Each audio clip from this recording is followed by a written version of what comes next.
राम राम राम हरे हरे।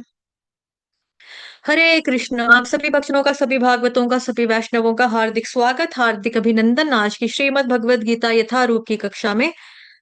मैं हूं आपकी होस्ट, आपकी दोस्त, आपकी दासी। नाम है मेरा सर्वांग सुंदरी देवी दासी। कक्षाएं जो हैं आपकी हो रही हैं, आज एक्स्ट्रा क्लास है बेसिकली। आपको एडवांस में पढ़ाया जा रहा है थोड़ा, ताकि 1 जैन से हम लोग नए बैचेस जो हैं वो स्टार्ट कर सकें। यूजली ये कक्षा जो होती है मॉर्निंग में होती है, लेकिन मॉर्निंग में भी पढ़ाया था, बट अभी एक्स्ट्रा क्लास दी जा रही है। 5 जनवरी, जगत गुरु शील प्रभुपाद की जय। यदि आप कसकर श्री कृष्ण के चरण कमलों को पकड़ लेते हैं तो आपका पतन नहीं होगा। लॉस एंजलिस, 5 जनवरी 1974, जगत गुरु शील प्रभुपाद की जय। अभी हम श्रीमद् भगवद गीता यथारूप करेंगे। श्रीमद् भगवद गीता यथारूप की जय। श्रीमद् भगवद गीता यथारूप अध्याय 18, श्लोक संख्या 56। श्रीमद् भगवद गीता यथारूप अध्याय 18, श्लोक संख्या 56। Shrimad Bhagavad Gita as it is, chapter number 18, verse number 56। सर्वकर्माण्यपि सदा कुर्वाणो व्यपाश्रयः मत्प्रसादात् वाप्नोति शाश्वतं पदमव्ययम्। शाश्वतं पदमव्ययम्। अनुवाद और तात्पर्य जगत गुरु शील प्रभुपाद द्वारा। शील प्रभुपाद की जय। मेरा शुद्ध भक्त मेरे संरक्षण में समस्त प्रकार के कार्यों में संलग्न रहकर भी मेरी कृपा से नित्य तथा अविनाशी धाम को प्राप्त होता है। तात्पर्य जगत गुरु शील प्रभुपाद द्वारा। शील प्रभुपाद की जय। बहुत इंपॉर्टेंट है, ध्यान से देखेंगे। मत व्यपाश्रय शब्द का अर्थ है परमेश्वर के संरक्षण में। भौतिक कल्मश से रहित होने के लिए शुद्ध भक्त परमेश्वर या उनके प्रतिनिधि स्वरूप गुरु के निर्देशन में कर्म करता है। उसके लिए समय की कोई सीमा नहीं है। वह सदा 24 घंटे 100% परमेश्वर के निर्देशन में कार्यों में संलग्न रहता है। ऐसे भक्त पर जो कृष्ण भावनामृत में रत रहता है, भगवान अत्यधिक दयालु होते हैं। वह समस्त कठिनाइयों के बावजूद अंत तो गत्वा दिव्य धाम या कृष्ण लोक को प्राप्त करता है। वहां उसका प्रवेश सुनिश्चित रहता है, इसमें कोई संशय नहीं है। उस परम धाम में कोई परिवर्तन नहीं होता। वहां प्रत्येक वस्तु शाश्वत, अनीश्वर और ज्ञानमय होती है। जगत गुरु शील प्रभुपाद की जय। सर्वकर्माण्यपि सदा कुर्वाणो मद्व्यपाश्रयः मत्प्रसादात् वाप्नोति शाश्वतं पदमव्ययम्। तो कह रहे हैं यहाँ पे भगवान जी, मेरा शुद्ध भक्त मेरे संरक्षण में समस्त प्रकार के कार्यों में संलग्न रहकर भी मेरी कृपा से नित्य तथा अविनाशी धाम को प्राप्त होता है। यह श्लोक जो बेसिकली ना सबके लिए है। हम्म चाहे कोई, मतलब क्यों, अल्टीमेट हमको चाहिए क्या? गोलोक वृंदावन धाम, है ना। अभी तो हमारी भक्ति शुद्ध नहीं है। हम ये नहीं कहते हैं कि हमें कुछ भी नहीं चाहिए, हमें दोबारा भगवान जी पैदा कर दो, हम फिर भी भक्ति करेंगे। अभी तो हम ये नहीं, हमारी स्थिति नहीं ना है। तो जीवात्मा का उद्देश्य क्या है? मतलब अगर कोई मनुष्य जीवन में आया है तो उसका एक ही मकसद है, भगवत प्राप्ति। और भगवान वही कह रहे हैं, उसी का राज बता रहे हैं कि भगवत प्राप्ति कैसे हो। अब यहाँ लिखा है, मेरा शुद्ध भक्त मेरे संरक्षण में समस्त प्रकार के कार्यों में संलग्न रहकर भी मेरी कृपा से नित्य तथा अविनाशी धाम को प्राप्त होता है। तो ये श्लोक सबके लिए, चाहे कोई जॉब करता हो, चाहे कोई बिजनेसमैन हो, चाहे कोई डॉक्टर हो, पेशेंट हो, स्टूडेंट हो, आर्मी वाला हो, पुलिस वाला हो, इंजीनियर हो, क्लर्क हो, कोई झाड़ू मारने वाला हो, ये सबके लिए। बिकॉज इसमें भगवान ये बता रहे हैं कि आप चाहे जो कोई भी हो, चाहे स्टूडेंट, हाउसवाइफ, जॉब वाले, बिजनेस वाले, कोई भी हो, सबके लिए। क्यों? क्योंकि इस श्लोक में भगवान किसी को काम करना छोड़ दो नहीं कह रहे हैं। वो सिर्फ ये कह रहे हैं, मत व्यपाश्रय, मेरा आश्रय ले लो। मद व्यपाश्रय। भगवान कृष्ण कह रहे हैं मेरा आश्चर्य ले लो। मद मतलब मेरा आश्चर्य ले लो। सहारा, आश्चर्य का मतलब सहारा ले लो। तो मेरा कोई ना सहारा बिना तेरे, नंदलाल सावरिया मेरे। भजनों में भी है, गीता में भी भगवान बता रहे हैं, लेकिन हम कितना ज्यादा इसको सुनते हैं लेकिन भूल जाते हैं। महसूस करना, प्रैक्टिकली अप्लाई करना, ये थोड़ा सा लगता है ना। लेकिन भगवान कृष्ण क्या बता रहे हैं? भगवान कह रहे हैं मत व्यपाश्रय, मेरा आश्चर्य ले लो, मेरी शरण में आ जाओ। 1866 में भी भगवान ने ऐसा ही बताएंगे डिटेल में कि मेरे शरणागत हो जाओ, हम पढ़ेंगे वो भी। और आज भी भगवान यही कह रहे हैं कि मेरा आश्चर्य ले लो, मेरे आश्चर्य में आओ, मेरी शरण लो। यानी भगवान ये कह रहे हैं कि कुछ भी करते हुए मेरा ध्यान करो, मेरा ध्यान रखो। ठीक है, सारे कर्मों को करते हुए जो भक्ति ग्रहण करता है वो मेरी कृपा से नित्य शाश्वत अविनाशी धाम को प्राप्त होता है। तो नित्य अविनाशी धाम भगवान जी का कैसा है? भगवान कह रहे हैं मेरी कृपा से नित्य तथा विनाशी धाम को प्राप्त होता है। तो भगवान का धाम कैसा है? ना तद्भासयते सूर्यो ना शशांको न पावकः, यद्गत्वा न निवर्तन्ते तद्धाम परमं मम। भगवान कृष्ण का जो नित्य धाम है वो कैसा है? भगवान ने उसकी झलक जो है हमें 15वें अध्याय के 6ठे श्लोक में बताई थी। परम 15वां अध्याय जिसका नाम था जी पुरुषोत्तम योग। उसमें भगवान कृष्ण बता देते हैं कि मेरा धाम कैसा, ना तद्भासयते सूर्यो ना शशांको ना पावकः। मेरे धाम में ना तो लाइट की जरूरत है, सूरज नहीं है वहां पे, तो फिर क्या वहां पे अंधेरा है? नहीं, वहां पे अंधेरा नहीं है। न पावकः, अग्नि भी नहीं है, अंधेरा भी नहीं है, फिर कैसा धाम है वो? भगवान कहते हैं कि वहां पे जो रोशनी होती है भगवान की, अपनी जो कांति है, जो उनका बॉडी का प्रकाश है, उससे सारी जगह पे इतना चकाचौंध रहता है, इतनी जबरदस्त रोशनी रहती है कि वहां पर नकली सूरज चांद सितारे, या हमें जैसे यहाँ जरूरत पड़ती है अपने संसार में, भौतिक संसार में मोबाइल को चार्ज करना है, चार्जर चाहिए, चार्जर को लगाने के लिए लाइट चाहिए, है ना जी। उसके बाद खाना पकाना है तो भी आग चाहिए, पंखा चाहिए, एसी चाहिए, रूम हीटर चाहिए, फ्रिज चाहिए, कूलर चाहिए, कुछ भी चाहिए हमको, माइक्रोवेव चाहिए, वॉशिंग मशीन चाहिए। तो क्या करना है हमें? हमें लाइट चाहिए ना, रोशनी चाहिए। आर्टिफिशियल बिजली के ऊपर हम निर्भर करते हैं ना। लेकिन भगवान का धाम ऐसा नहीं है। ना तद्भासयते सूर्यो ना शशांको न पावकः, यद गत्वा न निवर्तन्ते तद्धाम परमम मम।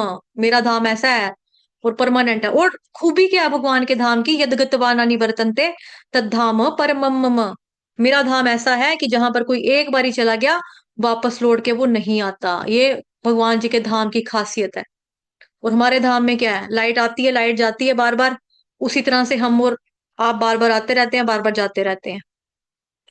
तो हमें क्या करना चाहिए ताकि हमारा बार बार आने का जाने का चक्र जो है ये छूट जाए, जन्म जरा मृत्यु व्याधि 84 लाख योनियों का सफर जो है यहाँ पे खत्म हो जाए। इस सफर में हमने SUFFER कर लिया है बहुत ज्यादा, है ना। इस सफर में हमने सफर बहुत किया है।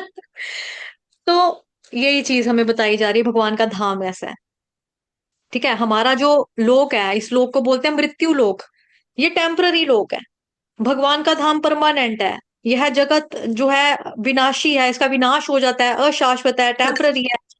इवन जो ब्रह्मा जी हैं उनका जो लोक है ना, वो भी आपको पता है कि डेली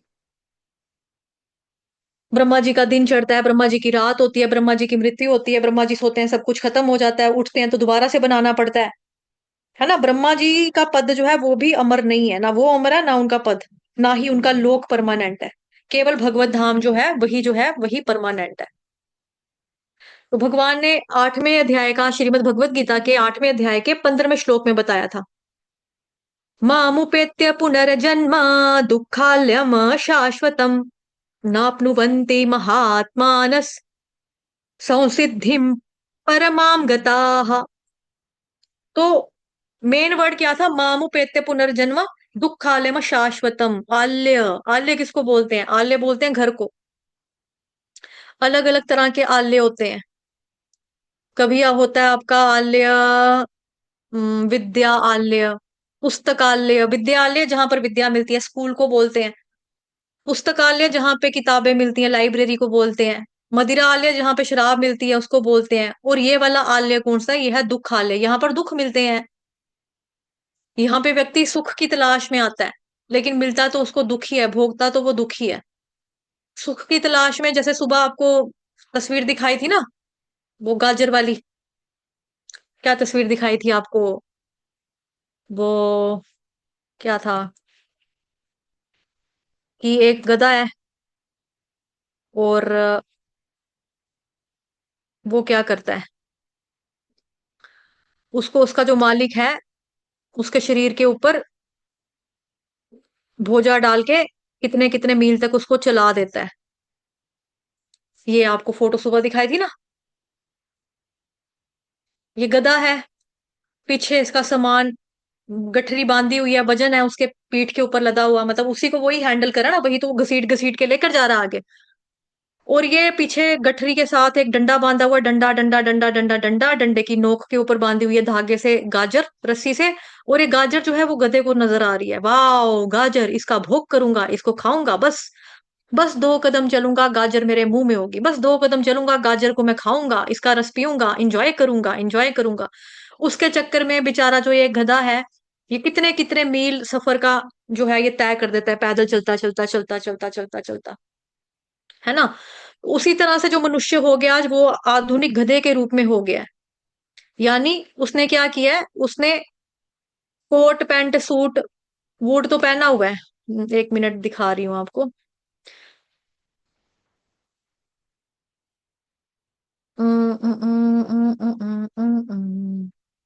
ये रहा। ठीक है, इस आदमी को ध्यान से देखें। इसमें क्या है, इसने ब्रीफ केस पकड़ा है, अपना अटैची पकड़ी हुई है, पैंट पहनी है, शूज लगाए हैं, बेल्ट पहनी है, टाई पहनी है, शर्ट अच्छी से पहनी है। लेकिन इसका मकसद भी कैसा है, वही, इसको भी गाजर नजर आ रही है। दैट मीन्स, बस ये तरक्की कर लूं, प्रमोशन मेरे हाथ में होगी, बस ये चीज कर लूं, बोनस मुझे मिल जाएगा, नौकरी प्राप्त कर लूं, छोकरी प्राप्त कर लूं, बच्चे पैदा कर लूं, बच्चों को या स्कूल भेजूंगा, हायर एजुकेशन करवाऊंगा, उसके लिए इंक्रीमेंट चाहिए, बोनस चाहिए, काम काम काम काम काम काम करता रहेगा, करता रहेगा, करता रहेगा। और ऐसा काम करते करते रास्ते में आता है गड्ढा, गड्ढे में व्यक्ति मर जाता है, और वो गड्ढा क्या है, मौत, यानी मृत्यु हो जाती है। मृत्यु हो जाती है ना, पता नहीं चलता फिर कि हम तो मर गए, टाइम खत्म हो गया, इंजॉय करेंगे करेंगे करेंगे, सोच सोच के सोच सोच के सोच सोच के उम्र बीत गई, और इंजॉय नहीं, ना माया लगी ना राम। माया के पीछे भागते रहे, और माया किसी की सगी होती नहीं है। और राम का नाम जिंदगी में लिया नहीं, तो राम कहां से मिलेंगे, है ना। समझे। तो ये चीज बताया जा रहा है। तो दुखालय, तो जो भगवान ने श्रीमद् भगवद गीता 8वें अध्याय में हमको बताया था, 15वें श्लोक में, मामुपेत्य पुनर्जन्म दुखालयम अशाश्वतम, कि मुझे प्राप्त करके महापुरुष जो भक्ति योगी है, कभी भी दुखों से पूर्ण इस अनित्य जगत में नहीं लौटते, क्योंकि उनको परम धाम सिद्धि की प्राप्ति हो चुकी होती है। और भगवान का धाम वैकुंठ लोक, वैकुंठ लोक, वै का मतलब होता है विदाउट, कुंठ का मतलब होता है दुख। तो वैकुंठ हो गया विदाउट एनी दुख दर्द, विदाउट एनी दुख तकलीफें, without any anxiety, depression, stress. ऐसा लोक है भगवान जी का वैकुंठ लोक, वैकुंठ धाम, जहां पे भगवान अपने नित्य पार्षदों के साथ, नित्य सेवक सेविकाओं के साथ, श्री राधा और कृष्ण नित्य लीला करते हैं। वो वाला लोक जो हो गया, वो हो गया गोलोक वृंदावन धाम। तो वैकुंठ लोक में दुख दर्द नहीं है। और वैकुंठ लोक से भी ऊपर गोलोक वृंदावन धाम है, परमानेंट धाम। वैकुंठ भी परमानेंट है, वहां पे भी जो जाता है लौट के नहीं आता, बट वहां आनंद नहीं है, वहां पे सेवा नहीं ना, इसलिए। तो इसीलिए भगवान ये चीज कह रहे हैं कि मेरे संरक्षण में आओ। ठीक है, मद व्यपाश्रय शब्द का अर्थ है परमेश्वर के संरक्षण में, मेरे संरक्षण में आओ अर्जुन। अर्जुन के माध्यम से हमको भी भगवान यही बता रहे हैं कि भगवान की शरण में जाओ, मेरा आश्रय लो, भगवान कह रहे हैं। तो तात्पर्य हमने पढ़ा। तात्पर्य में प्रभुपाद जी बता रहे हैं कि 3 प्रकार के तापों से मुक्त होने के लिए शुद्ध भक्त भगवान के लिए कर्म करता है, भगवान के द्वारा जो बताया गया है, और जो प्रमाणिक गुरु के निर्देशन में कर्म करता है। तो हमें संरक्षण अगर लेना है कृष्ण भगवान जी का, तो हम डायरेक्ट वे में तो लग नहीं सकते, हमारी तो सेटिंग है नहीं भगवान के साथ। पापी हैं, कामी हैं, क्रोधी हैं, लोभी हैं, मद मत्सर्य अहंकार, जितनी भी गंदी बातें हैं वो सारी हमारे अंदर है। क्यों? क्योंकि सुबह भी मैंने आपको बताया था, हम लोगों का बैच जो है मोस्ट नलायक मोस्ट डम्ब बैच है। क्यों? बिकॉज हम लोग कल युग के प्राणी हैं। जो अच्छे वाले थे सत्युग में निकल के द्वापर युग में निकल गए, त्रेता में भी निकल गए कुछ बचे खुचे, और हम जो हैं मोस्ट डफर मोस्ट नलायक जो रह गए हम कलयुग में ठेडे खाते हुए। फिर भी समझ नहीं आती, अभी भी क्या करना है अभी भी हमें नहीं पता लगता। तो हमें क्या करना है, डायरेक्ट हम कृष्ण भगवान जी के शरण में तो ऐसे नहीं जा सकते, या कृष्ण भगवान क्या कह रहे हैं हमको नहीं समझ में आता। तो हमको संरक्षण लेना है गुरु के माध्यम से। ठीक है, अपने गुरु के माध्यम से हमें लेना है। तो भगवान के द्वारा जो बताया गया है, जो परमाणु गुरु के निर्देशन में कर्म करता है, उसके लिए कोई समय की सीमा नहीं है। वो ये नहीं देखता कि बस अब 16 माला हो गई तो एक्स्ट्रा क्यों करूं, होगी मेरी 16 माला तो एक्स्ट्रा क्यों करूं। हरे कृष्ण कृष्ण कृष्ण हरे हरे। मेरी वॉइस ठीक है, मैं ऑडिबल हूँ? हरि बोल, क्या मैं ऑडिबल हूँ? क्या आप भक्त मेरे को सुन सकते हैं? धन्यवाद माता जी। धन्यवाद धन्यवाद भाग्य प्रभु। धन्यवाद ऐश्वर्या माता जी। तो हम सोचते हैं ना कि 16 माला होगी, कोटा हो गया आज का हमारा पूरा, अगली और मालाएं क्यों करें, ज्यादा क्यों करें, फालतू क्यों करें। वो 24 घंटे 100% भगवान के निर्देशन में जुड़े, उनसे जुड़े हुए कार्य ही करता रहेगा, भगवान से रिलेटेड काम ही करेगा। क्यों? क्योंकि 9th चैप्टर में हमने क्या पढ़ा था? सततं कीर्तयन्तो मां यतन्तश्च दृढ़व्रताः नमस्त्यन्त्यश्च मां भक्त्या नित्ययुक्ता उपासते। 9वें अध्याय के 14वें श्लोक में पढ़ा था, 9th चैप्टर के वर्स नंबर 14 में पढ़ा था हमने। सततं कीर्तयन्तो मां। तो 16 माला का कंसेप्ट तो कहीं है ही नहीं है। अब जैसे कहीं कहते हैं कि यार इस्कॉन वे कहते हैं कि 16 माला करो, ये भगवत गीता का प्रचार करते हैं। भगवत गीता में कहाँ लिखा है 16 माला करो? ठीक है, भगवत गीता में नहीं लिखा 16 माला करो। फिर सुनो कृष्ण भगवान क्या कह रहे हैं कि कितनी माला करो। भगवान तो कह रहे हैं कॉन्टिन्यूसली 24/7 सततम कीर्तयन्तो मां, मेरे नाम का कीर्तन करते रहो, जपो। तो वो तो जप नहीं सकते, तो प्रभुपाद जी तो दयालु हैं, है ना। वो तो हम हमारा उद्धार करने के लिए हैं, तो वो हमको छूट दे करके हैं कि कम से कम 16 तो करो। और 16 माला का क्या कंसेप्ट है वो भी आपको बताया था कि भाई हमारा जो होता है वो आ, मतलब हर सांस के ऊपर, जैसे मैंने आपको उसका एग्जांपल दिया था कोरोना के दौरान। कोरोना के टाइम पर क्या हुआ था कि जो लोग थे, ये लोग चले गए थे कि भाई हम ना आ, पूरी जिंदगी की कमाई लेकर हॉस्पिटल में गए, और वहां जाकर इन्होंने बोला कि हमको बेड दे दो, वेंटिलेटर दे दो, ऑक्सीजन वाला सिलेंडर दे दो एक। तो लोगों को पूरी जिंदगी की कमाई रखने के बाद भी ना हॉस्पिटल वालों के सामने उनको कुछ मिला नहीं था, कितने लोग मर गए थे। तो तब लोगों को अक्ल आई, तब लोगों को समझ आई कि सांस की कितनी वैल्यू है।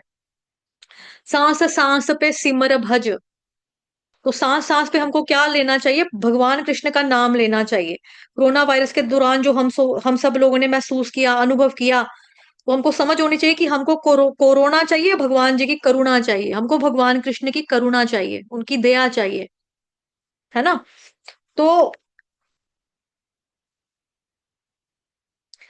और भी है ना, एक सांसों की माला पे सिमरू मैं हरि का नाम। तो अगर सांस जब हमें लेने में इतनी प्रॉब्लम थी, सांस की सारी गेम चल रही थी, सांस से ही बेची जा रही थी, सांस से ही खरीदी जा रही थी। तो सोचो ये सांस जो हम ले रहे हैं ऑक्सीजन फ्री का, हमें भगवान कृष्ण ने दिया हुआ है, हमें उनका कितना कितना कितना ज्यादा शुक्रगुजार होना चाहिए, है ना। कितना कृतज्ञ हमें होना चाहिए भगवान कृष्ण का। तो वो हम है नहीं है।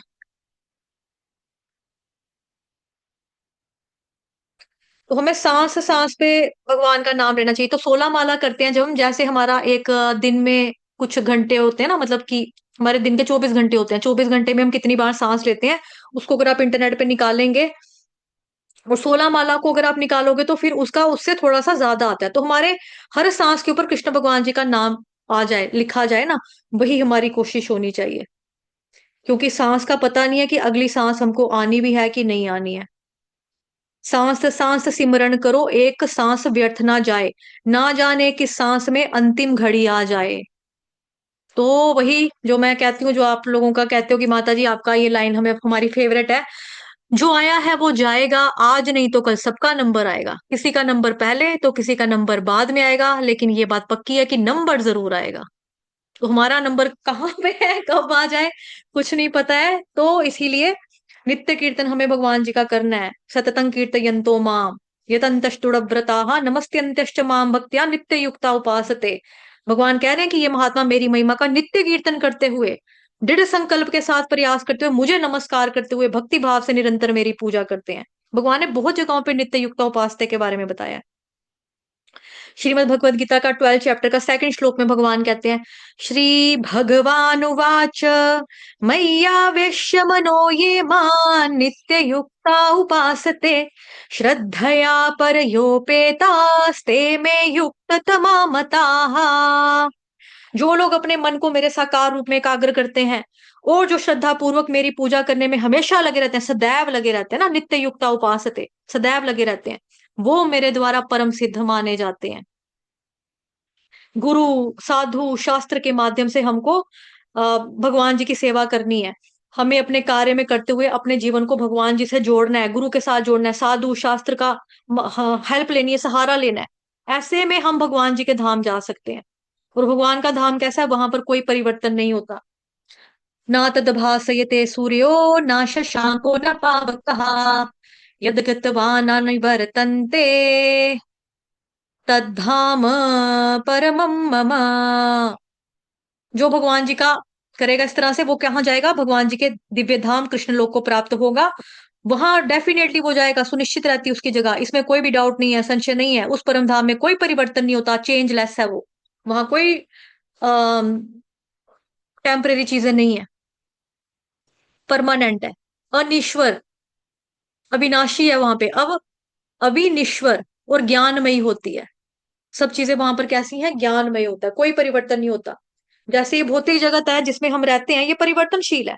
अभी हम बच्चे हैं, फिर जवान होंगे, फिर बूढ़े होंगे, है ना। दिन ब दिन शरीर में चेंजेस आती हैं, बूढ़े होते होते मर जाएंगे, शहर बदलते हैं, गांव बदलते हैं, शक्लें बदलती हैं, हुलिया बदलता है, देश का, जगह का, घर आपका पहले बनाया था, रेनोवेट कराओ, फिर सूख गया, खराब हो गया, कहीं जंग लग गया, उल्ली लग गई, कहीं दीमक लग गई, कहीं दीवारें ढल रही हैं, कहीं दीवारों में दरारें आ रही हैं, कहीं पे सेजल आ गई है, पानी की बारिश हुई है, चेंज हो गया, सब चेंज होता है। पहले कच्ची जमीन थी, वहां पे झाड़ियां थी, जंगल था, अब शॉपिंग मॉल खुल गए, बन गए सब कुछ, है ना। शॉपिंग मॉल खुल गए, आपका सिनेमा हॉल खुल गया। यानी ये जगत जो है परिवर्तनशील है। बट भगवान का धाम कभी भी परिवर्तनशील नहीं होता, वो टेम्पररी नहीं, वो शाश्वत रहता है। यहाँ रोज दुनिया पैदा हो रही है, रोज मर रही है, हर घड़ी बदल रही है रूप जिंदगी। यहाँ पे हर घड़ी बदल रही है रूप जिंदगी, वहां पे कुछ भी रूप चेंज नहीं होता। वहां पर किसी की मृत्यु नहीं होती, कोई पैदा नहीं होता, वहां पर सब अपने अपने रोल में रहते हुए भगवान श्री कृष्ण की सेवा में तत्पर रहते हैं। वहां आनंद ही आनंद है, वहां सब कुछ ज्ञानमय है, यहाँ अज्ञानमय है। यहाँ ज्ञान बाद में जब आता है, तब वो बद्ध आत्मा से मुक्त आत्मा बनता है। तो भगवान का आश्चर्य और संरक्षण लेना है प्रमाणिक गुरु के माध्यम से। ठीक है, उसके बाद अगला श्लोक देखेंगे, श्रीमद् भगवद गीता यथारूप अध्याय 18 श्लोक संख्या 5757, सतुंजा।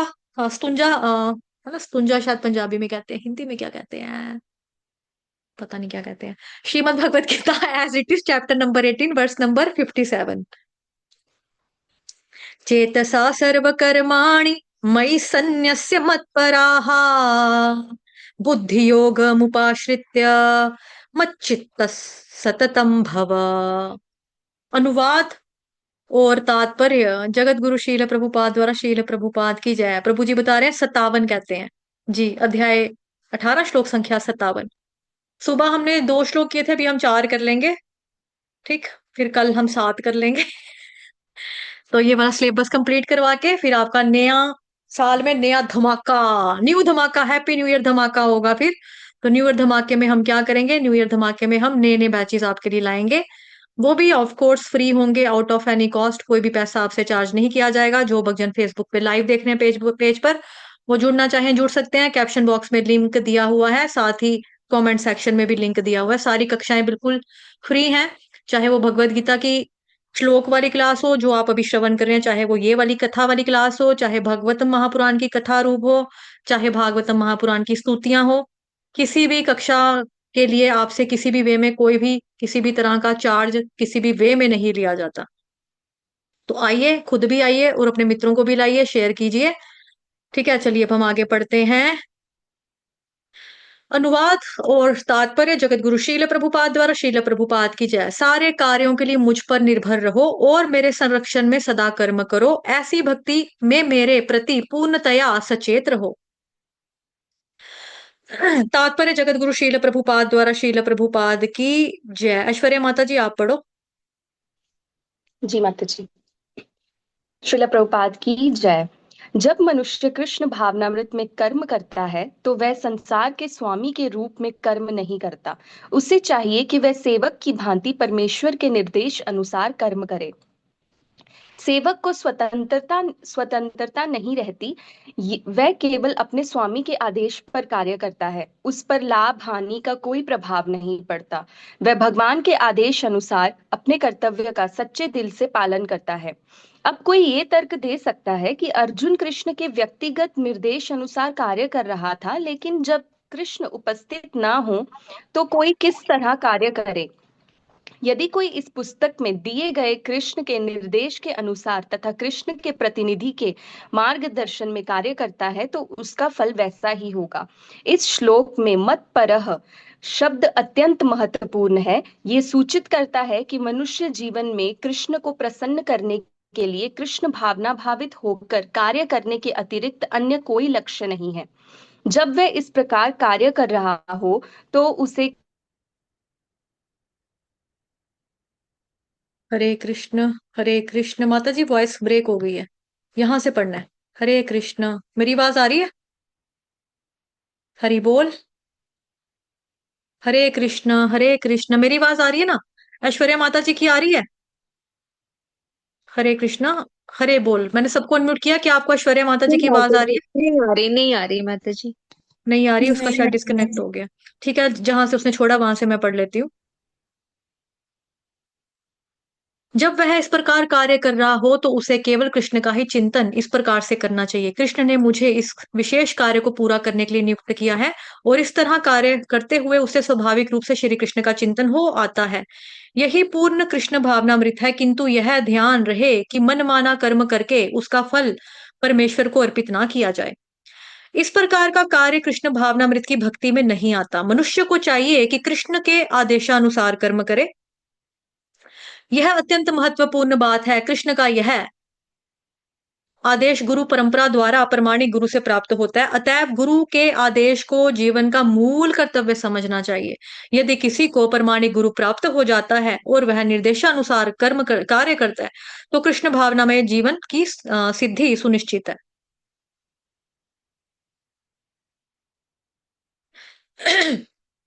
तो ये श्लोक नंबर आ गया जी आपका 57। चेतसा सर्वकर्माणि मयि सन्न्यस्य मत्परः बुद्धियोगमुपाश्रित्य मच्चित्तः सततं भव। सारे कार्यों के लिए मेरे पर निर्भर रहो, मुझ पर निर्भर रहो, भगवान कह रहे हैं, और मेरे संरक्षण में सदा कर्म करो, ऐसी भक्ति में मेरे प्रति पूर्णतया सचेत रहो। ठीक है, तो भगवान जी यहाँ पर दो प्रैक्टिकल इंस्ट्रक्शंस हमको बता रहे हैं। भगवान यहाँ इस श्लोक में दो बातें बता रहे हैं कि पहला कह रहे हैं सारे कार्यों के लिए मेरे पर निर्भर रहो।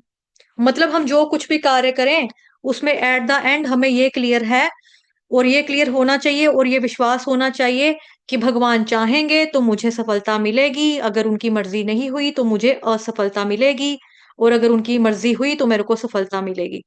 मतलब मेरी अर्जी आगे भगवान कृष्ण की मर्जी, मेरी अर्जी भगवान की मर्जी। हमारी क्या है अर्जी, हमने अर्जी डालनी है और भगवान ने क्या करना है, भगवान ने अपनी जो मर्जी है वो देनी है। कोई बात नहीं ऐश्वर्या माता जी, वाईफाई बंद हो गया, कोई बात नहीं, आपको दोबारा मौका देंगे, इट्स ओके, कोई कोई नहीं। तो ये चीज, चाहे सारी दुनिया मेरे साथ हो, मेरी फैमिली का सपोर्ट हो, मेरे को फ्रेंड्स हो, रिलेटिव्स हो, सबका साथ हो, देवी देवताओं का सहारा हो, बट अगर कृष्ण का सहारा नहीं है तो फिर बेसहारा ही हूं मैं, फिर असफलता ही मिलेगी। बट अगर सारे मेरे खिलाफ हो, पूरी दुनिया एक तरफ खड़ी हो, और कृष्ण भगवान जी का अगर मेरे को सहारा है, तो सपोर्ट उनका अगर मेरे पास है, तो सफलता मेरे को पक्का मिलेगी। तो एट द एंड हमें सब कुछ यही सोचना है कि भगवान पर ही सब कुछ निर्भर करता है। कहते हैं ना, हम भगवान की मर्जी के बिना एक पत्ता भी नहीं हिलता। तो कितना हमारा शरणागत हम, मतलब कितना सरेंडर हम करते हैं, क्या हमारा स्तर है, लेवल है सरेंडर का, इस पर डिपेंड करता है कि हम क्या सोचते हैं, है ना। भगवान पर ही सब कुछ निर्भर है। बट इंसान करता क्या है, किस पर निर्भर होता है, अपनी बुद्धि के ऊपर निर्भर करता है, अपनी क्वालिफिकेशन पर, अपनी डिग्री के ऊपर, अपने एक्सपीरियंस पर, या परिवारजनों पर, समाज पर, फैमिली पर, फ्रेंड्स पर, रिलेटिव्स पर निर्भर होता है। तो इन सब पर निर्भर ना होकर हमको कृष्ण भगवान पर निर्भर होना है, कि कृष्ण भगवान अगर आपकी इच्छा होगी तो यह कार्य जरूर सफल होगा, अगर आपकी इच्छा नहीं होगी तो नहीं होगा। उसी को कहते हैं कृष्ण पर निर्भरता। दूसरा भगवान कह रहे हैं मेरे संरक्षण में रहो, मेरे संरक्षण में रहकर सदा कर्म करो, मतलब ठीक है, यानी भगवान की प्रोटेक्शन में कर्म करो। भगवान ने श्रीमद् भगवत गीता के 56 श्लोक में भी कहा ना, अभी अभी जो हमने पढ़ा, क्या बोला भगवान ने यहाँ पर, ये देखो, मद व्यपाश्रय,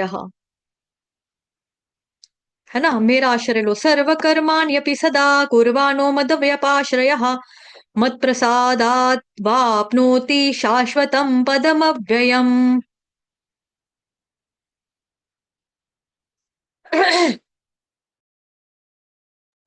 भगवान ने यही तो बोला, मेरे शुद्ध भक्त जो है मेरे संरक्षण में रहते हैं, मद व्यपाश्रय, यानी भगवान के संरक्षण में रहकर कार्य करना, भगवान पर आश्रित रहना।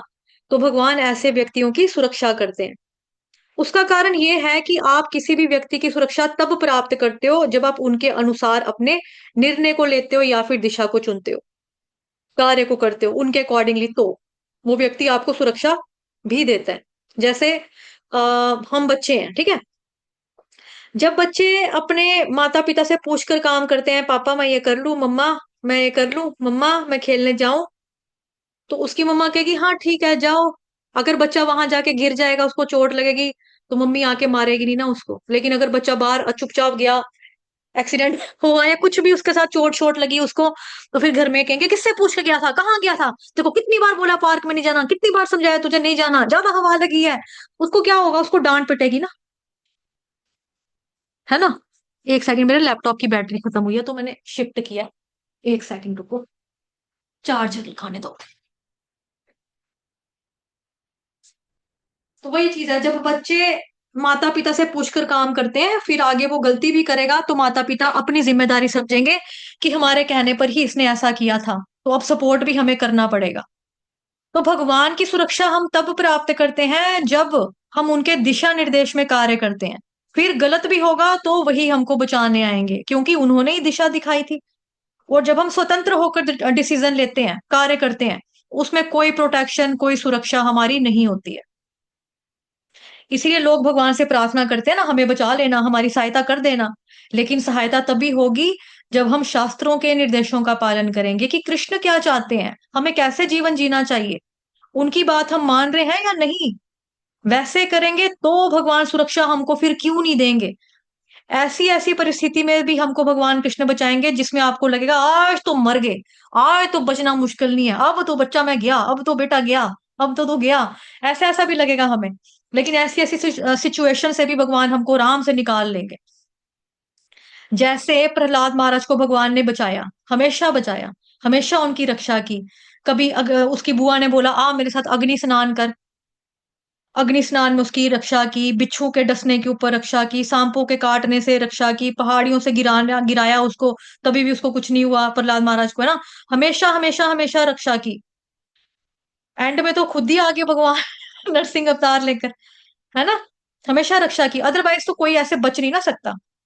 अगर आपके पापा विश्व के राजा हो, तो देवता भी उनसे डरते हो, वैसी सिचुएशन होगी तो कोई भी मर जाएगा इजीली। बट प्रहलाद महाराज भक्त थे भगवान के, उनको भगवान कृष्ण ने बचा लिया, तो भगवान के दिशा निर्देश के हिसाब से चलेगा, उसे हर टाइम सुरक्षा मिलेगी। भगवान गारंटी दे रहे हैं यहाँ पर। इसीलिए हमें उनकी डायरेक्शन को स्वीकार करना है। फिर भगवान की जिम्मेदारी हो जाती है कि भाई मेरा भक्त है, मेरा बच्चा बेचारा, इसको तो मेरे को बचाने जाना ही जाना है। और हम जैसे लोग इसे कैसे समझ सकते हैं, भगवान तो हमको डायरेक्टली डायरेक्शन देंगे नहीं। तो अगर हम अपने गुरुजनों की दिशा निर्देश के अनुसार जीवन जिएंगे तो हमें सुरक्षा मिलेगी। गुरु से पूछेंगे, पूछकर डिसीजंस लेंगे कि इस सिचुएशन में हमको क्या करना चाहिए महाराज जी, तो फिर वो हमारा मार्गदर्शन करेंगे, फिर हम उनको मानकर डिसीजन लेंगे, उनके कहने पे काम करेंगे, जैसा वो बताएंगे। तो कंप्लीट कंप्लीट प्रोटेक्शन। अदरवाइज स्वतंत्र रूप से अगर हम फैसले लेंगे अपने की, तो फिर हम अपने ऊपर ही हैं, फिर हमारी अपनी जिम्मेदारी है। ओके। भगवान कह रहे हैं कि मेरे संरक्षण में सदा कर्म करो, ऐसी भक्ति में मेरे प्रति पूर्णतया सचेत रहो। इसको भक्ति कहते हैं। इस प्रकार की भावना को मन में लाना है कि हम कृष्ण पर निर्भर हैं, कृष्ण हमें बचाएंगे, कृष्ण हमारा मार्गदर्शन कर रहे हैं। इस भावना को विकसित करना है। उसके लिए ऐसा नहीं कि अपनी परिस्थिति में बहुत कुछ त्याग करना है।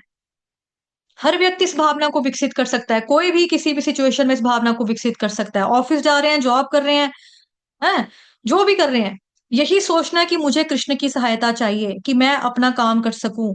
घर पर भी रहते हुए कोई यही सोचता है कि मुझे कृष्ण की हेल्प चाहिए, क्योंकि हम कृष्ण पर निर्भर हैं। उनके बिना, उनकी सहायता के बिना हम कुछ नहीं कर सकते।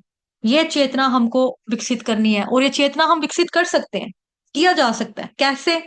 बार बार सोच कर, उसको समझ कर, बार बार बोलकर, सोच कर चेतना को विकसित किया जाता है। इसकी प्रैक्टिस करनी है। तो कृष्ण कहते हैं वैसी भक्ति में व्यक्ति को पूरी तरह से सचेत रहना चाहिए, ऐसा ही हर टाइम सोचना चाहिए, हर परिस्थिति में, कि कृष्ण सदा सहाय थे, कृष्ण सहायता करेंगे, कृष्ण सहायता करेंगे। चेतना का अर्थ प्रभुपाद जी बहुत अच्छे से समझाते हैं कि इस चेतना में जो व्यक्ति काम करता है, इस चेतना में जो व्यक्ति काम करता है, तो वो क्या सोचता है, उसकी कॉन्शियसनेस कैसी है? मच्चित्त सततम भव, मेरी चेतना में 24 घंटे हो। तात्पर्य में प्रभुपाद जी बता रहे हैं कि जब मनुष्य कृष्ण भावनामृत में कर्म करता है, तो वह संसार के स्वामी के रूप में कर्म नहीं करता। तो ये बहुत इंपॉर्टेंट बात है। प्रभुपाद जी ने इजीली बता दिया कि ही सो काइंड। प्रभुपाद कितने कृपालु, कितने दयालु हैं। देखो, हमें बता रहे हैं कि कैसी चेतना में कर्म करना है, कि हम भगवान पर हमेशा निर्भर रह सकें, हमेशा निर्भर हो हम। उसके लिए सरल उपाय बताया है कि हमें कोई भी कार्य करते समय स्वामित्व का भाव नहीं रखना। तेरा तुझको अर्पण, भगवान ने ही, भगवान का ही करवाया, भगवान ने ही दिया, भगवान का ये जो भी है ना, उस वे में हमको सोचना है। एक ऐश्वर्या राय कह रही हूँ ऐश्वर्या माता जी कहाँ गई है, नहीं। ऐश्वर्या माता जी, वो याद है आपको, हरि बोल, जी एक जी मूवी माता आई जी। थी ना उसकी, आ, लगन लागी तुमसे मन की लगन, लगन लागी तुमसे मन की लगन। उसमें याद है आपको ये गाना? उसमें है ना, तेरा मुझ में कुछ ना लागे मेरा सब कुछ, कुछ समथिंग समथिंग कुछ ऐसा था। याद है आपको ये लिरिक्स? नहीं माता जी, मुझे तो नहीं याद है। हाँ, इसमें था ना कुछ ऐसा कि बड़ी अच्छी लाइन थी वो, मतलब कि इससे मैच कर रही है। मैं आपको जी। बताती हूँ इसमें लिरिक्स, रुको, देखते हैं। उसमें था, क्या था, याद ही नहीं आ रहा है। गाने वाने सुनते नहीं ना अब इतना। मेरा मुझ में सौंप दे क्या लागत है मोते, मेरा मुझ में कुछ ना ही, पता नहीं, कुछ ऐसी लाइंस थी। उसका मीनिंग यही है। हम्म,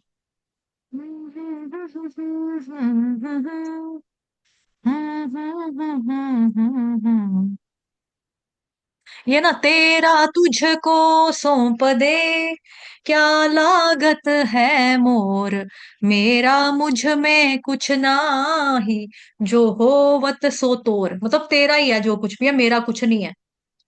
तेरे बिन मेरा मन जैसे वन में हिरन। तो भगवान के बिना हम कैसे हैं? जैसे जंगल में हिरन की हालत होती है। तो हिरन क्या करता है? कस्तूरी तो उसके पेट में लगी है, ढूंढता कहाँ पे है जंगल में, खुशबू कहाँ से आ रही, खुशबू कहाँ से आ रही, खुशबू कहाँ से आ रही है।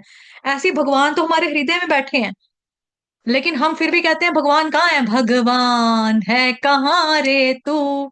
भगवान तो बैठे हैं दिल में, है ना। तो वही चीज, मतलब आ,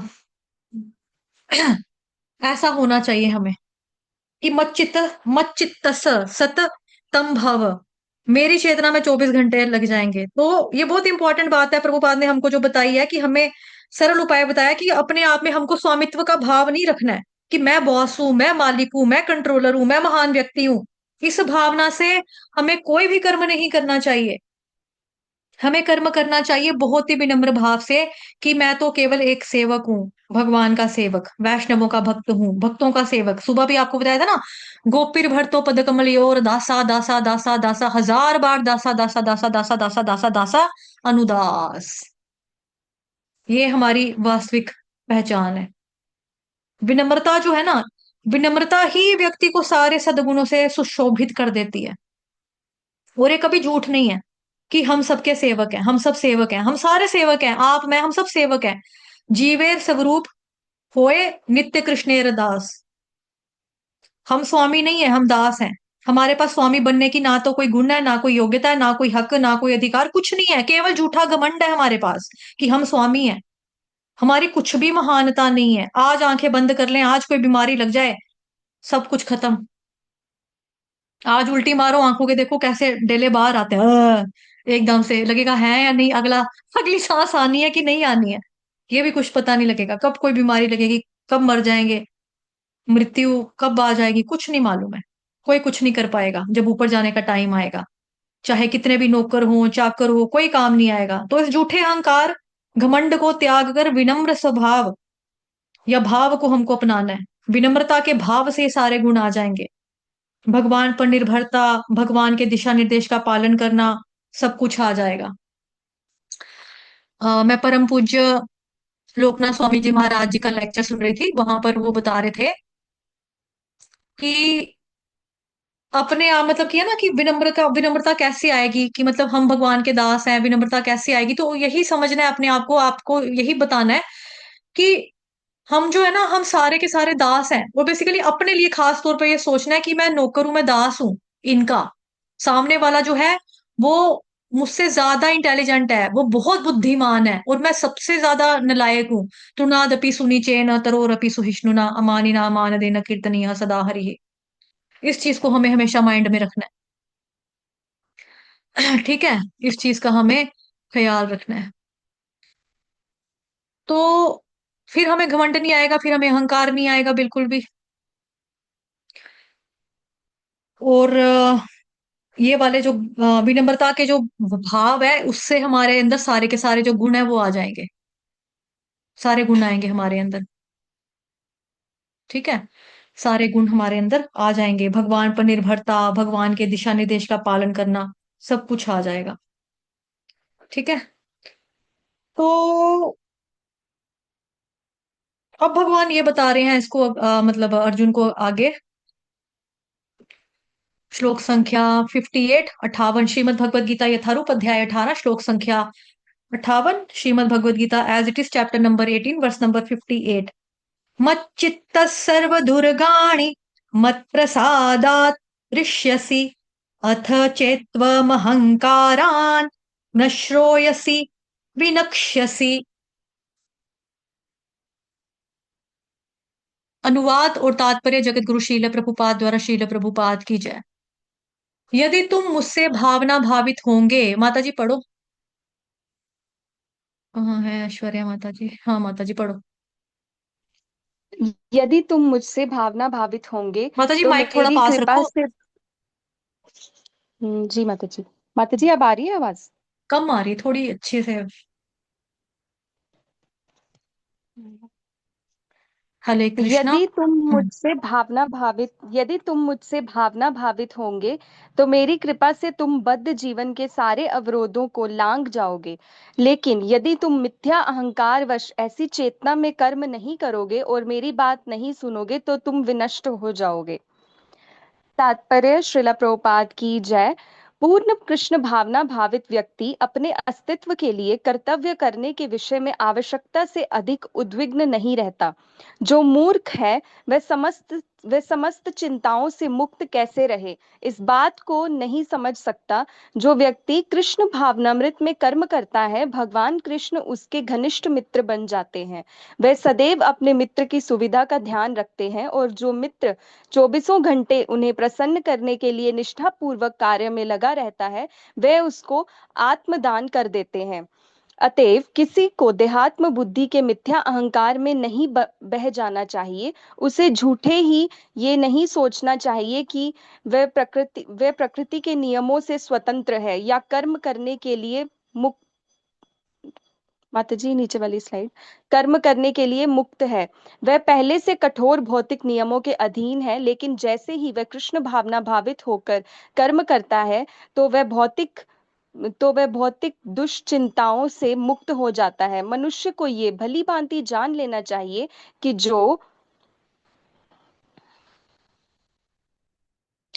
जो कृष्ण भावनामृत में सक्रिय नहीं है, वह जन्म मृत्यु रूपी सागर के भी भंवर में पड़कर अपना विनाश कर रहा है। कोई भी बद्ध जीव ये सही सही नहीं जानता कि क्या करना है और क्या नहीं करना है, लेकिन जो व्यक्ति कृष्ण भावना भावित होकर कर्म अंतर से करता है, वह कर्म करने के लिए मुक्त है, क्योंकि प्रत्येक किया हुआ कर्म कृष्ण द्वारा प्रेरित तथा गुरु द्वारा पुष्ट होता है। श्रील प्रभुपाद की जय। श्रीला प्रभुपाद की जय। धन्यवाद माता जी, थैंक यू। हरि बोल। मच्चित्तः सर्वदुर्गाणि मत्प्रसादात् हृष्यसि अथ चेत्त्वमहङ्कारान् न श्रोयसि विनक्ष्यसि।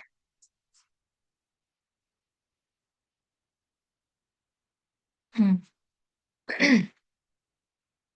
यदि तुम मुझसे भावना भावित होंगे तो मेरी कृपा से तुम बद्ध जीवन के सारे अवरोधों को लांघ जाओगे, लेकिन यदि तुम मिथ्या अहंकारवश ऐसी चेतना में कर्म नहीं करोगे और मेरी बात नहीं सुनोगे तो तुम विनष्ट हो जाओगे। अब भगवान ने जो हमें अभी अभी जो हमने पढ़ा 18वें अध्याय का 57 नंबर का श्लोक, जो उसमें बताया, वही भगवान यहाँ पर हमको बता रहे हैं, वही बात कह रहे हैं कि अगर हम उस चेतना के साथ कर्म करेंगे तो क्या होगा और अगर नहीं करेंगे तो क्या परिणाम होगा।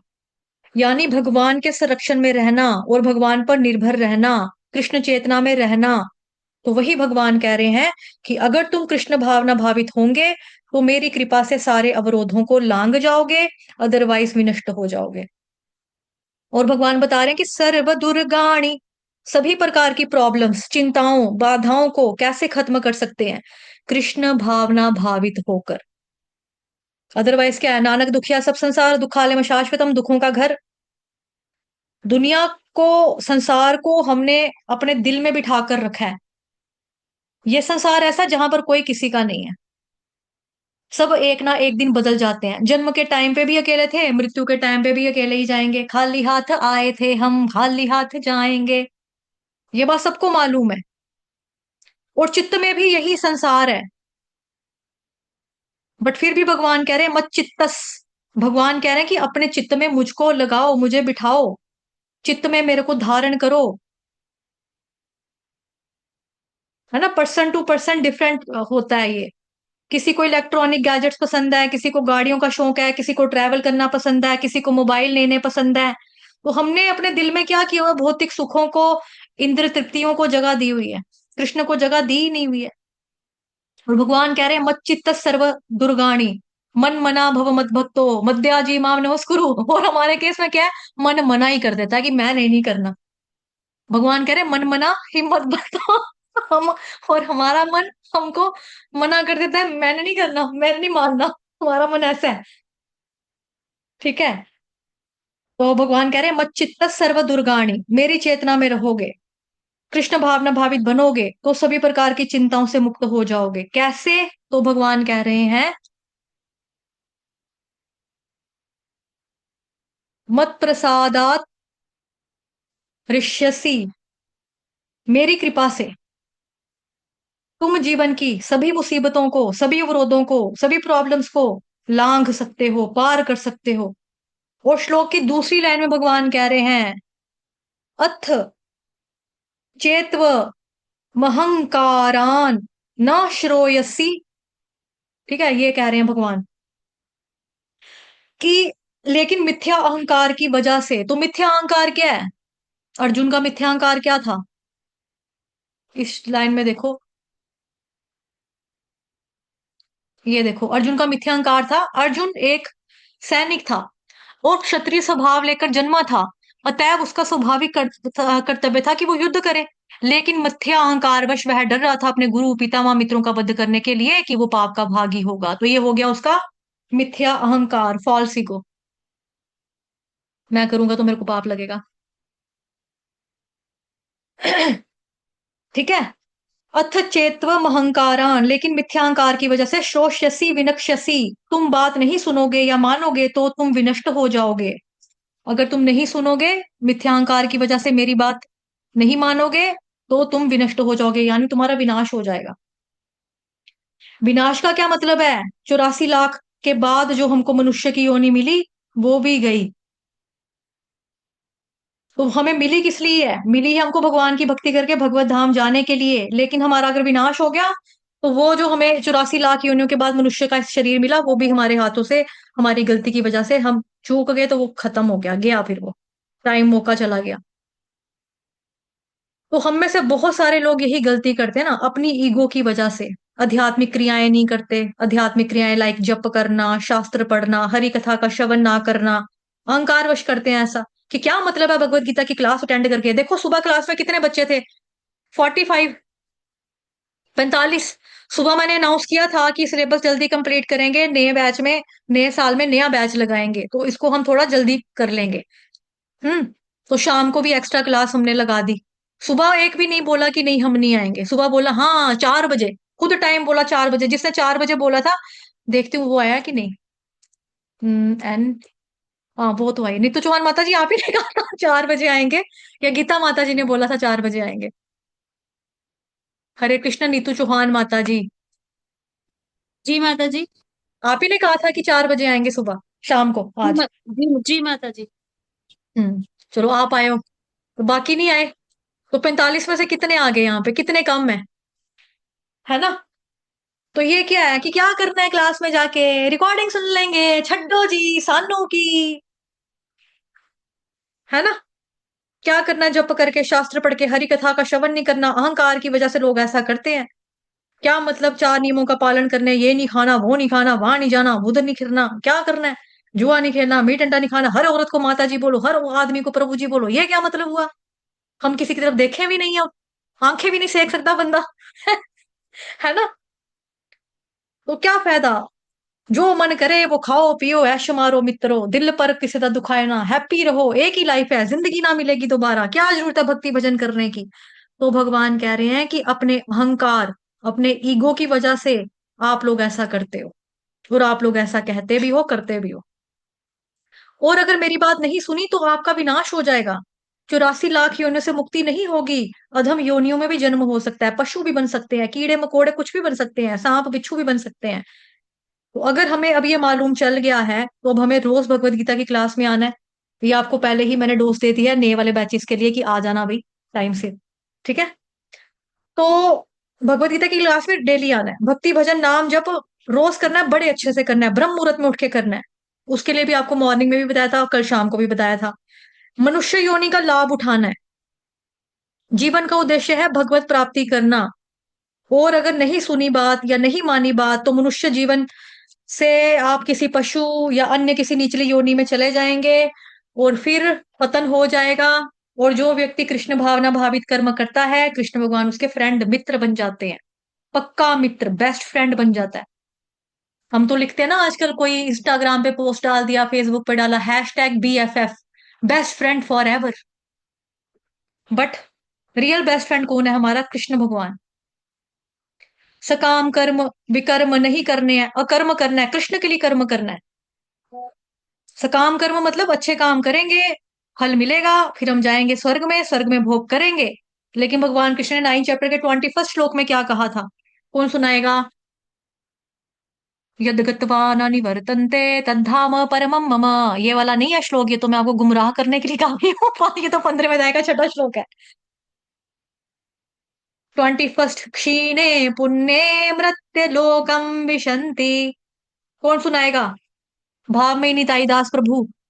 हरे कृष्ण, बोलो, गाओ। जय। ते तं भुक्त्वा स्वर्गलोकं विशालम् क्षीणे पुण्ये मर्त्यलोकं विशन्ति एवं त्रैधर्ममनुप्रपन्ना गतागतं काम कामा लभन्ते। हरि बोल, धन्यवाद, दैट्स लाइक माय सन। चलो, गुड। तो यही चीज है, सकाम कर्म करेंगे, क्षीणे पुण्यमृतम लोक विशंति। जैसे पुण्य क्षीण होंगे, वापस हमको मृत्यु लोक धरती पे पटक दिया जाएगा। चलो, खत्म हो गया, जाओ। और विकर्म मतलब पाप, वो तो करना नहीं है, तो क्या करना है? अकर्म। अकर्म का मतलब ये नहीं कि कोई काम नहीं करना, अकर्म का मतलब कृष्ण के लिए कर्म करना। और जो कर्म करने हैं वो खाली कृष्ण के लिए करने हैं। फिर हम प्रकृति के 3 गुणों से ऊपर उठेंगे, और साधु शास्त्र गुरु के द्वारा मतलब जो पुष्ट कर्म यानी कृष्ण भावना भावित कर्म है वो करने हैं। फिर हम सभी अवरोधों को लांग जाएंगे, नहीं तो विनष्ट हो जाएंगे, हमारा विनाश हो जाएगा अगर कृष्ण का नहीं मानेंगे कहना तो जो कर्म करेंगे फिर वो पाप भी लगेगा, पाप लगेगा तो फिर पाप का फल भी भोगना पड़ेगा, फिर हमारा पतन हो जाएगा। तो इसीलिए हमको कृष्ण भावना भावित कर्म जो है वो करना है। कितने श्लोक हो गए प्रभु जी? हरि बोल, हरे कृष्ण। भाव में ही निताई दास प्रभु जी, हिस ग्रेस भाव में ही निताई दास प्रभु जी, कितने श्लोक हो गए जो आज अभी शाम को करवाए हैं? हरे कृष्ण, क्या मेरी आवाज आ रही है? ओके, यहाँ लिखा है मेरे ख्याल से 4। हमने 56, 57, 58, 3 अभी किए, 3 अभी किए, 2 सुबह किए, हो गए 5। 2 और करेंगे तो फिर हमारा 31 दिसंबर तक कंप्लीट हो जाएगा। ठीक है, और पढ़े। अब भगवान यहाँ पे ये बता रहे हैं कि अगर नहीं कहना माना तो ठीक है। पढ़ लिया हमने कि नहीं मानेंगे तो क्या हो जाएगा? विनाश हो जाएगा, है ना। अब है हमारा श्रीमद् भगवद गीता यथारूप अध्याय 18 श्लोक संख्या 59। Shrimad Bhagavad Gita as it is, chapter number 18, verse number 59। यदहंकारमाश्रित्य न योत्स्य इति मन्यसे, मिथ्यैष व्यवसायस्ते, प्रकृतिस्त्वान् निशोक्ष्यति। हम्म कोई और पढ़ना चाहेगा ऐश्वर्या माता जी के अलावा? हरे कृष्ण, कोई और पढ़ना चाहेगा? अनुवाद और तात्पर्य जगत गुरु शील प्रभुपाद द्वारा, शील प्रभुपाद की जय। ऐश्वर्या माता जी, आप ही पढ़ो। यदि हाँ। तुम मेरे निर्देश अनुसार कर्म नहीं करते और युद्ध में प्रवृत्त नहीं होते हो, तो तुम कुमार्ग पर जाओगे। तुम्हें अपने स्वभाववश युद्ध में लगना होगा। तात्पर्य श्रील प्रभुपाद की जय। अर्जुन एक सैनिक था और क्षत्रिय स्वभाव लेकर जन्मा था। अतएव उसका स्वाभाविक कर्तव्य था कि वह युद्ध करे। लेकिन मिथ्या अहंकार वश वह डर रहा था कि अपने गुरु, पितामह तथा मित्रों का वध करके वह पाप का भागी होगा। वास्तव में वह अपने को अपने कर्मों का स्वामी जान रहा था, मानो वही ऐसे कर्मों के अच्छे बुरे फलों का निर्देशन कर रहा हो। वह भूल गया कि वहां पर साक्षात भगवान उपस्थित हैं और उसे युद्ध करने का आदेश दे रहे हैं। यही है बद्धजीव की विस्मृति। परम पुरुष निर्देश देते हैं कि क्या अच्छा है और क्या बुरा है, और मनुष्य को जीवन सिद्धि प्राप्त करने के लिए केवल कृष्ण भावनामृत में कर्म करना है। कोई भी अपने भाग्य का निर्णय ऐसे नहीं कर सकता जैसे भगवान कर सकते हैं। अतएव सर्वोत्तम मार्ग यही है कि परमेश्वर से निर्देश प्राप्त करके कर्म किया जाए। भगवान या भगवान के प्रतिनिधि स्वरूप गुरु के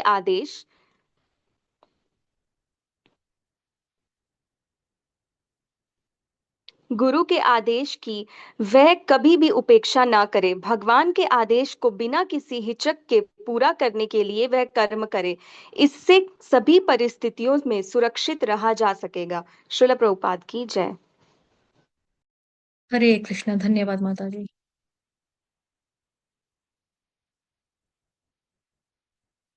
तो भगवान यहाँ पे बता रहे हैं कि यदि तुम मेरे निर्देशानुसार कर्म नहीं करते, युद्ध में प्रवृत्त नहीं होते, तो तुम कुमार्ग पर जाओगे, तुम्हें अपने स्वभावश युद्ध में लगना ही होगा। हम्म भगवान कह रहे हैं कि अगर मेरी बात नहीं मानते और युद्ध नहीं करोगे तो क्या हो जाएगा, कुमार्ग पर चले जाओगे। लेकिन स्वभावश तुम्हें युद्ध करना ही पड़ेगा, क्योंकि क्षत्रिय है ना। प्रकृति स्वान निशोक्षति, प्रकृति के गुणों के माध्यम से तुम क्षत्रिय बने हो। उस क्षत्रिय धर्म के कारण तुमको युद्ध करना ही पड़ेगा, क्योंकि तुम सोच रहे हो कि तुम युद्ध नहीं करोगे। लेकिन अगर युद्ध नहीं करोगे तो तुम कुमार्ग पर जाओगे। मेरी बात नहीं सुनोगे, कहना नहीं मानोगे तो कुमार्ग पर जाओगे। दोनों ही बातों में क्या होगा, तुम कुमार्ग पर ही जाओगे अर्जुन, क्योंकि तुम मोहवश या मिथ्या अहंकार की वजह से ऐसा कर रहे हो। अगर युद्ध नहीं करेगा, दैट मीन्स वो स्वधर्म का त्याग कर रहा है, तो कुमार्ग पर चला जाएगा। क्योंकि अर्जुन एक क्षत्रिय है, और क्षत्रिय का धर्म है, क्षत्रिय होने के कारण मतलब वर्ण आश्रम जो है उसका, उसकी वजह से अर्जुन का युद्ध करना धर्म बनता है। युद्ध में वध होगा, वध से पाप उत्पन्न होगा। मतलब अर्जुन अगर बोले कि मैं कृष्ण की बात नहीं सुनूंगा और युद्ध का भी त्याग कर दूंगा, तो फिर अर्जुन कुमार्ग पर चला जाएगा। लेकिन स्वभाववश युद्ध में लग जाता है, तो भी उसे कुमार्ग में ही जाना है। क्यों? क्योंकि युद्ध करेगा तो वध होगा, वध करेगा फिर पाप लगेगा, पाप तो अर्जुन को उठाना ही पड़ेगा। तो इन दोनों ही, इन तीनों ही परिस्थितियों में, यानी पहला हो गया भगवान की बात ना मानकर, ठीक। ये कौन रिक्वेस्ट डाल रहा है, डिनाई ऑल, एआई को क्या करना है। पहला हो गया भगवान की बात ना मानकर, दूसरा हो गया युद्ध ना करके, तीसरा हो गया अपने स्वभाववश युद्ध करने से। तो तीनों में क्या हो गया, वो कुमार्ग पर चला जाएगा। इसीलिए हमें क्या करना चाहिए, ना अपने आप को हमें कभी कर्ता मानना चाहिए, एक। दूसरा, ना हमें कभी अपने आप को भोक्ता मानना चाहिए। तो कैसे कर्म करने चाहिए, तो हमें हमेशा कृष्ण के निर्देशन में ही कर्म करते रहना चाहिए। हम्म। अगर हम कृष्ण के निर्देशन में कर्म करते हैं तो हम कभी कुमार्ग में नहीं जाएंगे। और कर्ता मानते हैं तो हम कर्म के चक्कर में हमको फिर घूमना पड़ेगा। इसीलिए अपने आप को कभी भी हमें कर्ता नहीं मानना है, कर्ता मानना ही नहीं है, टोटली कभी नहीं मानना है। इसीलिए भगवान ने हमें पहले ही 5 तरह के कर्ताओं का वर्णन कर दिया था ना। तो इस आधार पर भगवान कह रहे हैं कि अर्जुन तुम्हें युद्ध तो करना ही पड़ेगा। फिर तात्पर्य जो हमने पढ़ा माता जी ने, तात्पर्य में प्रभुपाद जी बता रहे हैं कि अर्जुन अपने आप को स्वामी जान रहा था, है ना। अपने आप को, वास्तव में अर्जुन अपने आप को अपने कर्मों का स्वामी मान रहा था। मानो ऐसे कर्मों के अच्छे बुरे फलों का निर्देशन कर रहा हो, है ना। अपने आप को स्वामी जान रहा था कि मैं ये कर्म करूंगा तो भीष्म पितामह, गुरु द्रोणाचार्य, मित्रों का वध करूंगा तो पाप लगेगा, और पाप कर्म का फल भोगना पड़ेगा। तो कह रहे हैं कि मनुष्य को जीवन सिद्धि प्राप्त करने के लिए कृष्ण भावना भावित कर्म करने चाहिए। ये प्रभुपाद जी समझा रहे हैं। कृष्ण भावना भावित कर्म करना चाहिए। कोई भी अपने भाग्य का निर्णय ऐसे नहीं कर सकता जैसे भगवान कर सकते हैं। हम अपने आप को बहुत बुद्धिमान समझते हैं, तो अपने जीवन की रूपरेखा को हम अपने अनुसार बना लेंगे और हम सफल हो जाएंगे। वही भगवान कह रहे हैं कि अगर बात नहीं मानोगे तो अर्जुन तुम कुमार्ग पर चले जाओगे। युद्ध नहीं करोगे तो भी कुमार्ग पर जाओगे, और स्वभावश युद्ध करोगे तो भी कुमार्ग पर जाओगे। इसीलिए कह रहे हैं कि परमेश्वर से निर्देश प्राप्त करके कर्म किया जाए, तो कभी कुमार्ग में या कर्म बंधन में नहीं आ सकते। आगे प्रभुपाद जी लिख रहे हैं ना, ये देखो, परमेश्वर के निर्देश प्राप्त करके कर्म किया जाए, यही वो है। भगवान या भगवान के प्रतिनिधि स्वरूप गुरु के आदेश की कभी भी उपेक्षा ना करें। आगे प्रभुपाद जी क्या बता रहे हैं कि गुरु के निर्देश में, भगवान के निर्देश में अगर आकर हम कर्म करते हैं तो पाप का फल हमें नहीं भोगना पड़ेगा, कर्म के बंधन में हम नहीं आएंगे। ठीक है। 56, इस वाले श्लोक में क्या बता रहे हैं भगवान, इसमें बता रहे हैं कि इस समय तुम मोहवश मेरे निर्देशों अपने नहीं सब करोगे। चलो ये भी पढ़ लेते हैं, ठीक है। बस ये लास्ट,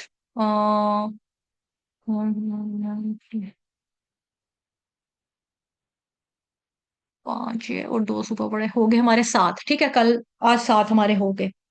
स्वभाव जेन कौन्तेय निबद्धः स्वेन कर्मणा कर्तुन्नेच्छसि यन्मोहात् कृष्यस्य वशोऽपि तत्, वशोऽपि तत्। स्वभावजेन कौन्तेय निबद्धस्वेन कर्मणा कर्तुन्नेच्छसि यन्मोहात् करिष्यस्य वशोऽपि तत्। ओके, ये बताया नहीं मैंने। श्रीमद् भगवद गीता यथारूप अध्याय 18 श्लोक संख्या 60। Shrimad Bhagavad Gita as it is chapter number 18 verse number 60।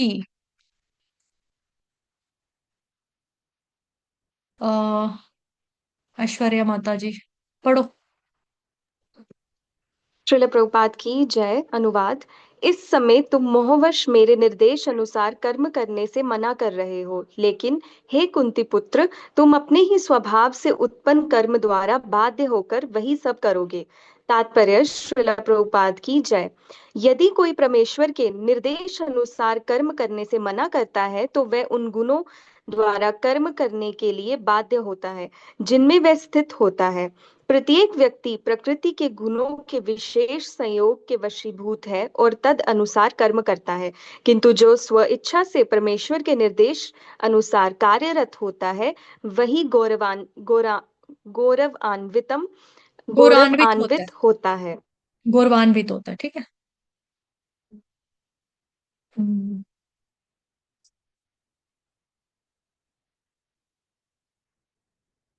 इस समय तुम मोहवश मेरे निर्देशानुसार कर्म करने से मना कर रहे हो, लेकिन हे कुंती पुत्र, तुम अपने ही स्वभाव से उत्पन्न कर्म द्वारा बाध्य होकर वही सब करोगे। भगवान कह रहे हैं कि तुम मोहवश मना कर रहे हो और स्वभाव वश युद्ध करोगे, क्योंकि व्यक्ति स्वभाव से शुरू से ही बंधा हुआ है ना। हम करेंगे वही चीज जो कि हमारी पुरानी आदत बनी हुई है।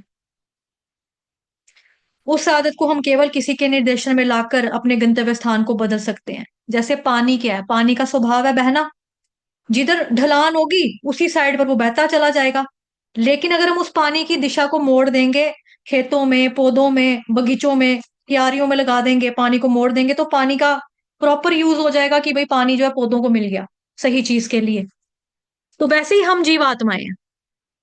हम जीव जो हैं वो बार बार कर्म करने के कारण जो प्रकृति हमें स्वभाव देती है, वो स्वभाव है कि हम कर्म करेंगे और वही कर्म करेंगे जैसा हमारा स्वभाव है।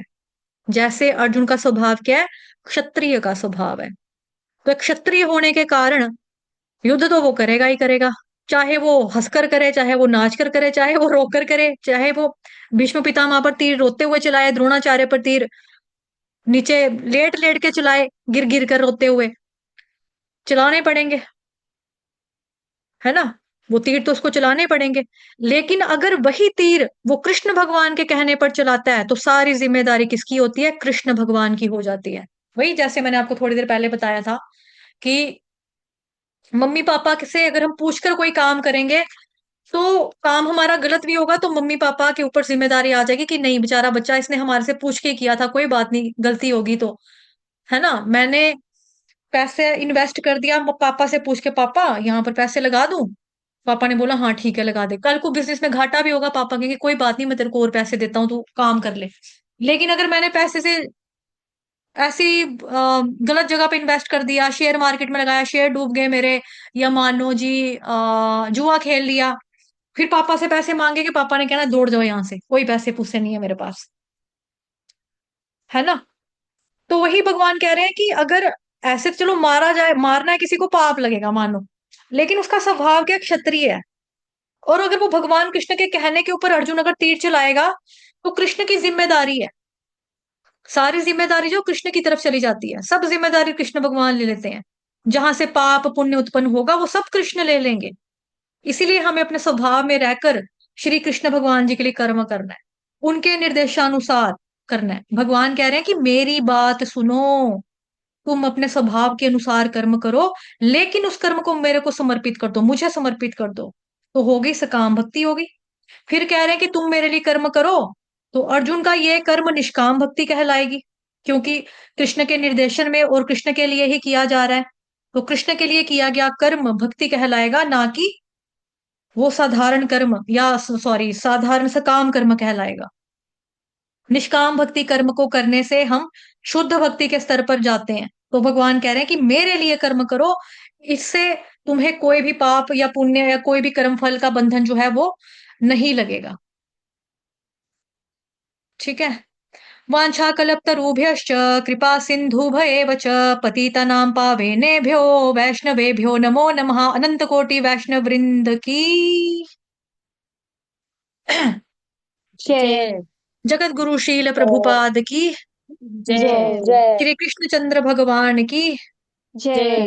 ग्रंथराज श्रीमद् भागवतम महापुराण की जय। श्रीमद् भगवद गीता यथारूप की जय। आज के आनंद की जय। आप सभी भक्तजनों की हरे जय। कृष्णा हरे कृष्ण कृष्ण कृष्णा कृष्ण कृष्णा हरे कृष्णा हरे हरे हरे हरे राम हरे राम राम राम राम राम हरे हरे हरे हरे हरे कृष्णा हरे हरे कृष्ण।